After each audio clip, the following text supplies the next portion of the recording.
Hi guys, Colesy, and today I want to talk to you about a really good game that I played recently. Surprisingly, it was 2021's Game of the Year. The game I'm talking about is It Takes Two. My sister had been playing It Takes Two with her husband, and she recommended it. Of course, myself and my partner Sarah, we had to check it out because it sounded like an interesting, fun game to play, and we like a co-op game every now and again. It Takes Two is an incredible game. I can definitely see why it deserved to win Game of the Year last year. So this is going to be my own little review slash how everything went and how it was for me and my girlfriend Sarah. I guess because I'm going to go through everything, there might be spoilers. I'll try not to be too spoiler heavy. The story focuses around the fact that you are two parents. At the beginning of the game you are arguing and stuff, and you basically are gonna go through a divorce. You've been falling out, you've been drifting apart, whatever it is, and you're gonna get divorced, and your daughter is very upset by this and thinks it's her fault, and so she tries to fix it by sort of making a wish, I guess, on her two dolls and this book. It is sort of a bit emotional in places because, like I said, the story does focus around these two characters that they think they're going to get divorced, and basically throughout the game you're doing lots of co-op activities and stuff. I think you can figure out where the story goes. Basically you go from wanting to get divorced to probably not wanting to get divorced. Mum and Dad are transported into the body of these dolls, and so you play as two dolls in the real world. Basically you go through all different areas, which are your house and your garden and your attic and your shed and stuff, you know, things that are there in the real world that your characters know because it is their shed, for example, but you are tiny little doll people. And the book becomes Dr. Hakim, who is guiding you. Well, I say guiding you. He's like he's quite a funny character. I like him. But he's sort of guiding you and trying to make you guys realize that maybe it's not so bad and you can work together and, you know, you're good together, basically. It's a lot of puzzles. It's a lot of platforming. What I really liked about this, each different sort of level or chapter, you are given a different sort of ability. So each chapter is slightly like playing a different game in a way. Like they're all very obviously the same game, but they have different mechanics for each chapter, depending on, you know, where you are located in that chapter, and so you'll be given a different item which will give you a different ability. And some of the levels actually do play like a lot like different games entirely, which I really liked because it gives you sort of a little piece of different genres of games. And like if, for example, Sarah, my girlfriend, isn't particularly big into games, right? She plays a few games with us, but she's not the same as me that's interested a lot in games and has played a lot of games growing up, but she's not particularly skilled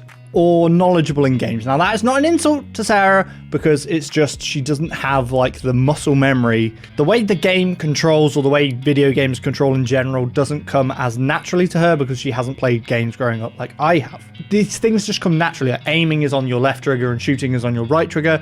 These are things that have become sort of standard in games, and so I'm used to it. Sarah's not used to it, so she, you know, had to learn the controls a bit more. And in some parts, she was very frustrated, and I would hop ahead through the level and get to a point where I needed Sarah to, you know, be with me. It was just, she's not used to it, so it took her a bit longer, and she got a bit frustrated. But you could definitely see that she improved throughout the game, because by the time we got to the end, we were nailing it. We were going through it like nobody's business. It was really good. I think it's a nice story. It's a simple game in the fact that it's just sort of puzzles to work out through, you know, getting through the area and how to open that door, for example, or how we're gonna, you know, turn on the electricity to activate that thing or whatever it is. It's quite nice, and it's something that you can guide each other through and you can do together, and it's a big part of the game. Obviously the story is about the characters working together cooperatively, and that's what you do as a pair playing the game as well. So it's really nice in that aspect, and you can actually guide somebody who maybe isn't into video games or hasn't played many video games. You can guide them through it as well, and they can have a good time. Like, I'm not saying it's not going to be frustrating in places, because some puzzles are difficult, or sometimes you just don't get it, or a jumping puzzle is particularly difficult, but you can do it, and it's a nice thing to be able to do together as a couple specifically, because obviously the game is focused around a couple. But if you're playing it with a friend, or, you know, somebody that you want to play a co-op game with, then I'm sure you'll both enjoy it. Anyway, I can't remember where I got off on a tangent, but I did at some point get off on a tangent. So anyway, I think I was talking about the fact that you get little bits of different games. I remember specifically there's a point where the game is very much like an RPG, and I thought that was cool because, I mean, I've played an RPG before. This point in the game, it's like midway through the game, it's an RPG dungeon crawler, right? It's sort of top-down-ish, not fully top-down. I don't know how you describe it. Diablo-like, I guess. I've never played Diablo, but I know vaguely what it looks like. And you have like a special, and you have like 2 standard moves, and you each are, you know, differently equipped. One is fire and one is ice, I believe. So you have to work your way through the level, and there are certain puzzles where you'll have to freeze something, and somebody will have to like melt something or whatever. It's really cool because definitely Sarah will never have played any sort of RPG like this. There's no way she would have ever played these. Like, she's played like Mario Kart, Mario games, and Spyro and stuff like that. So she's definitely going to have never played one of these RPG games. So it's nice to expose somebody to a different type of game because, you know, who's to say that she won't turn around and go, you know what, I really liked that specific bit. And I'll be like, oh, well, if you like that specific bit of the game, don't worry, because that's a whole genre of game that you can play. So I really like that aspect of the game. It exposes you to different areas of games. Like, there'll be bits where it's a bit dark and dank and, you know, you're crawling through an underground bit or whatever it is. And then there's other bits where it's really nice, and specifically when I'm thinking about really nice areas, there's a really nice snowy area, which I really liked. And actually talking to my brother-in-law afterwards, when I was like, oh, we're up to the snowy bit, he was like, that is my favorite bit of the game. And he's like, they should make an entire game just out of that snow bit. They should make a second game or some way to make like an atmosphere and a level like that, because it was awesome. And I totally agree with him. I loved the snow level. It looks amazing. This entire game looks amazing, but particularly the snow level, I just really like the attractiveness of it. It's such a fun level to play. I believe the mechanic in the snow level, if I remember correctly, is you both have half a magnet, which they even specify in the game. I love this.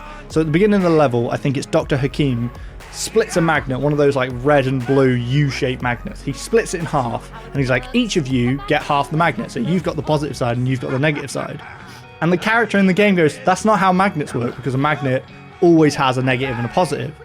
Like, if you split it in half, it would still have a negative and a positive. It wouldn't just be one side of a magnet.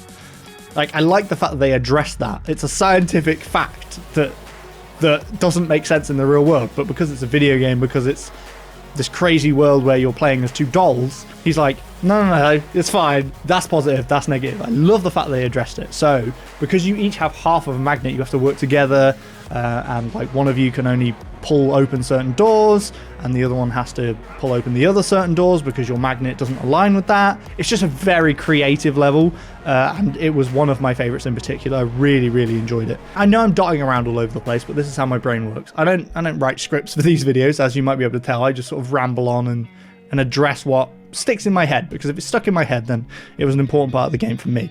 The attic level specifically is sort of it's the ending level. It's a really sweet level. It's a nice level. You're going around and you're collecting parts for a concert, I guess. You're collecting like speakers, lights, microphone. I don't know. It's like a chill level. It's not so stressful. There's not like bad guys particularly in this level. Again, in this level, there's a point that I specifically remember where you play a different type of game. Again, there is a rhythm game, kind of like a dance mat. There's a bit of a rhythm game where you have to like, you're performing in front of, I think you're DJing actually, and you're like, you have to do certain things. So you'll be like, oh, you have to spin the decks and you have to do the faders, and like it's sort of like Overcooked in a way. Like, you're running back and forth between these stations, and then one of the stations is like you both have to stand there and you perform the directions as you're supposed to in rhythm with the music. And I really like it because it's putting a different form of game inside this game, and I really like that. The attic I liked as a final stage. It was super chill. Again, I don't want to go too far into it because then you won't want to play it, because, you know, I've spoke all about it. I mean, you definitely should play it. You shouldn't take this as I don't need to play the game because I've heard Colesy talk about it, because that's a terrible. No, play the game. It's amazing. In the tree level, one of you gets given a sap gun that shoots like blobs of sap, and that can weigh something down, which is handy because it helps you get through some of the puzzles. But it also acts as like a fuel for the other character's weapon, which is a match bazooka. Because you're dolls, you shoot matches, but it's effectively like a rocket launcher. But if you shoot the sap, then it gets a bigger explosion, so it's good for like opening doorways or whatever specifically. But again, like, the whole level is then focused around using those abilities to progress through the level. There'll be stages where you need to use the sap to like pull a bridge down. There'll be stages where you need to team up to cover a door in sap and then shoot it with the rocket to explode it. The enemies in this level, I think, are wasps. Or, yeah, they're wasps. I believe they're wasps. Are they bees or wasps? Bees or wasps? One of those. I think you're wasps. It's definitely wasps. Pretty sure it's wasps. I'm going to put my money on wasps. The enemies in this level are wasps, but in order to take down the wasp, you have to you have to cover it in sappy goo first, so that the other character can aim at it and then kill the wasp. That's how it works. It's, again, creating that teamwork that the game is all about. It's a co-op game. It's all about being cooperative. So there's too much to go through. There's so much to go through. So Rose's Room, I seem to remember, starts off as like a spacey thing. Again, just different puzzles. I just really enjoyed it. It's just a really good cooperative game. Now, I'm pretty sure, I definitely know that it's not single player. So the problem here is if you don't have anyone to play this with, unfortunately, you're going to miss out on it because you can't play without the other person. It's a co-op game. It needs 2 players. But it is just so good. I highly recommend it. It is on Xbox Games Pass. That's how I played it. I played it on my Xbox Series S on our 4K TV. And I don't think the Series S does 4K, does it? I don't know. But whatever we played it in, it looked amazing. We did have actually, to point this out, we had a weird glitch to begin with when we started the game that none of the cutscenes had any sound at all. No speech, no, sound in general. It turns out I had to change a setting on my Xbox to a different audio setting, which, I don't know, maybe I had it set up wrong in the first place. I've never had that issue, but noticed it in this game and it annoyed me immediately because I couldn't hear the characters talking in the cutscenes. But yeah, I changed the audio, so if you have that issue, do that. It wasn't high refresh, we just played 60 frames, and you know what, it was a super enjoyable game. It looked amazing on the TV. I really enjoyed the visuals of it. Graphically it looks nice, but also like the style that they've chosen to go with, the art style, is really cool as well. Each different level being in a different place looks different, feels different, plays differently because of the new mechanics that they bring in and the new items that you have or whatever it is. I just highly recommend it. I don't want to blabber on too much because I don't want to say every single little bit of this game. There's a lot to discover in this game. There's Easter eggs, there's mini games that you can find throughout the levels. Trying to find all of those is super fun.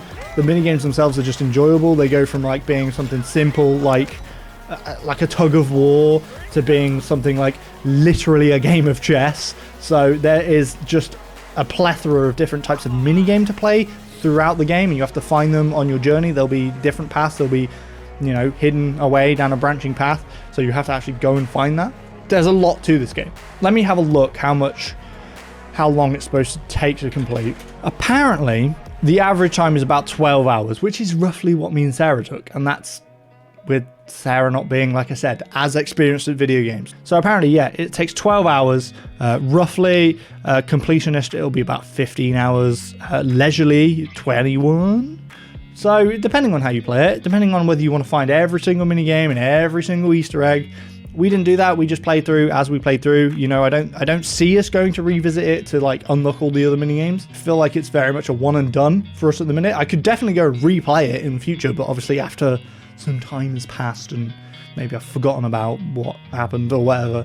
Super fun game though. I definitely recommend it. Like I said, it is on Games Pass, so you don't even have to pay for it. If you want to buy it, go and buy it. It's worth a buy for definite. If you want to buy it, go and buy it. How much is this game? I don't even know. I'm gonna have to go back into Steam. On Steam, it appears to be $40.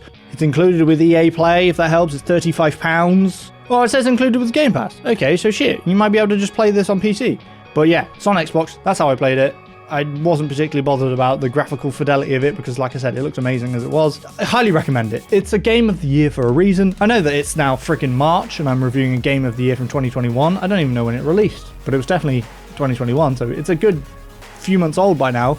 I'm just glad I played it. It was a super fun game, and me and Sarah both really enjoyed it. So if you have a partner, that you want to play this with, whether it's your girlfriend, your boyfriend, your dad, I don't know who you want to play a game with, you can play it. It's super cool. I highly recommend it if you have a co-op partner to play it. It is the best co-op game that I can think of right now. Maybe that's an exaggeration. It's one of the best co-op games that you can play, and I highly, highly recommend it. So if you have not checked out It Takes Two, then my personal recommendation is go and check it out because it's super, super cool. I hope you guys enjoyed this video. I know it's a different kind of video, but I hope you guys enjoyed it nonetheless. Please remember to like, comment, and subscribe if you did, and I will catch you next time.